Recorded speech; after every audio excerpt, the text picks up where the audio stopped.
వస్తానయ్యా. ఆపవయ్యా గోవిందా, బంగారం లాంటి నెయ్యి బజార్లో అమ్ముకోవాలి కానీ ఇలా ప్రసాదంలో పోసి పాడు చేసుకోకూడదు. అయ్యా గరుడ వాహనం గారు, వంట మర్మం నేర్పరు.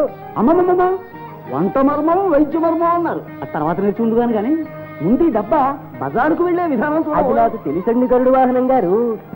ఈ డబ్బాని ఇలా ఈ బుట్టలో పెట్టాలి, చెత్త చెదారం కప్పాలి.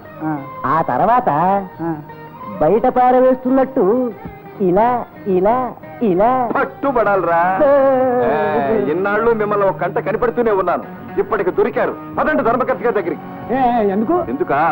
శానిటరీ ఇన్స్పెక్టర్ గారు వచ్చి శాంపుల్స్ తీసుకుని వెళ్లేదాకా మీరు ఒక అడుగు కూడా కదలటానికి వెళ్ళలేదు. గరుడు వాహనం అయ్యా, బాలభోగం ఆరగింపు కావాలి. నైవేద్యం అయిందా? అవలేదు, అవదు. ఈ నేర అవనిచ్చాగా. అదేమిటి బాబు, స్వామివారి కైంకర్యాలు యథావిధిగా జరగకపోతే దోషం కదూ. మీరు ఆగండి బాబు, ముందు వీళ్ళ కైంకర్య సంగతి తేలాలి. వీళ్ళు చేసిన పాపాలు బయటపడాలి. ఏమిటి నాయన ఘర్షణ పడుతున్నారు? సమయానికి వచ్చారు. అసలు ఈ బజారుకు జారవేస్తున్నారు. కల్తీరెత్తో ప్రసాదం వండుతున్నారు.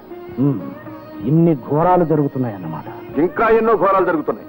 వాటన్నిటికీ సాక్ష్యాలు ఉన్నాయి. మీకు కావాలంటే లిస్టు రాసిస్తాను. నా అజమాయిషీలో ఇలాంటి ఘోరాలు జరుగుతాయని కలలో కూడా అనుకోలేదు.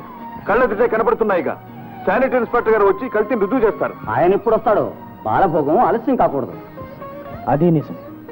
నేనే స్వయంగా శాంపుల్స్ రసాయన పరీక్షకు పంపిస్తాను.